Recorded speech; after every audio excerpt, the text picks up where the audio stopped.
नमस्कार। चलिए आज हिमालय की गोद में बसे एक ऐसे राज्य की कहानी जानते हैं जो पहाड़ों जितनी पुरानी और नदियों की तरह पवित्र है। आज हम उत्तराखंड की कहानी को करीब से समझेंगे। कभी सोचा है कि किसी भी जगह की अपनी एक अलग पहचान कैसे बनती है? क्या ये वहाँ की ऊंची ऊंची चोटियों और बहती नदियों से बनती है, या फिर उस जगह के इतिहास से, उसकी पुरानी कहानियों से, या शायद उन लोगों से जो उसे अपना घर कहते हैं? तो इन्हीं सवालों के जवाब ढूंढने के लिए हम उत्तराखंड की सरजमी पर चलेंगे। एक ऐसी जगह जहां कुदरत की खूबसूरती, इतिहास की गहरी जड़ें और राजकाज का तरीका, ये सब मिलकर उसकी एक बिल्कुल अनोखी पहचान बनाते हैं। तो देखिए, कहानी की आधिकारिक शुरुआत होती है 9 नवंबर 2000 से, जब भारत के नक्शे पर उत्तराखंड देश के 27वें राज्य के तौर पर उभरा। लेकिन इसकी असली कहानी, इसकी जड़ें इससे कहीं ज्यादा पुरानी है। उत्तराखंड को अक्सर देवभूमि भी कहते हैं, यानी देवताओं की धरती, और इसकी असली आत्मा बसती है यहाँ की प्रकृति में। तो चलिए सबसे पहले राज्य के उन अनमोल रत्नों को जानते हैं जो इसकी पहचान है, यानी इसके राजकीय प्रतीक। सबसे पहले मिलिए राज्य पक्षी हिमालयन मोनाल से।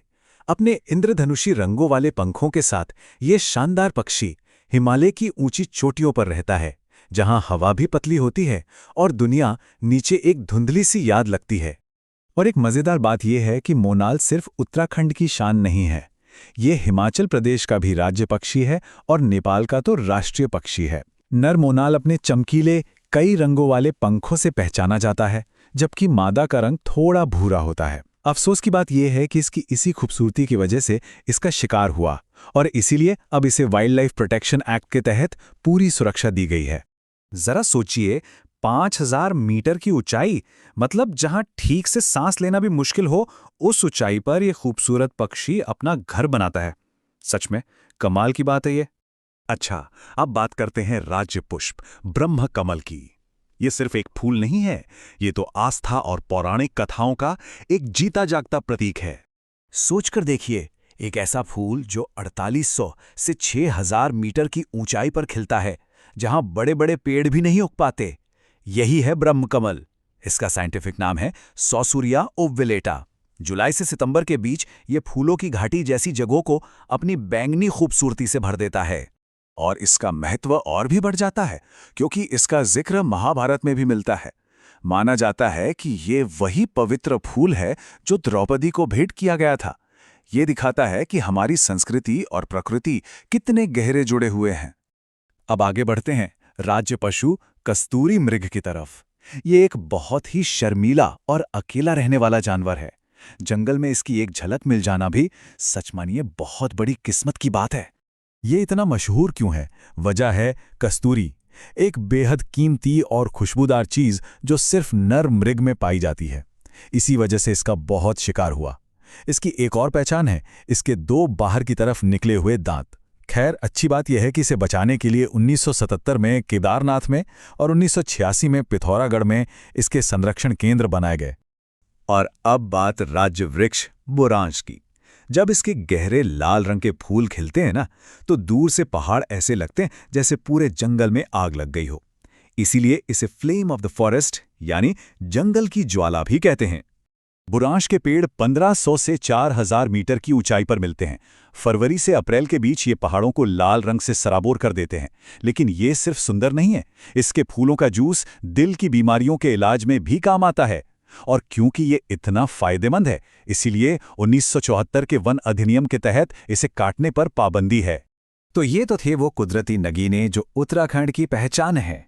लेकिन इतनी बड़ी और खूबसूरत जगह को संभालने के लिए एक सिस्टम की भी तो जरूरत होती है ना? तो चलिए अब समझते हैं कि राज्य का प्रशासनिक ढांचा कैसा है। देखिए, पूरे उत्तराखंड को मोटे तौर पर 2 डिवीजनों में बांटा गया है, गढ़वाल और कुमाऊं। और इन दोनों डिवीजनों के अंदर कुल मिलाकर 13 जिले आते हैं, जो इस पूरे राज्य की प्रशासनिक रीढ़ हैं।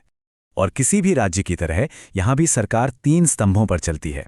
पहला है विधानमंडल, जिसका काम है कानून बनाना।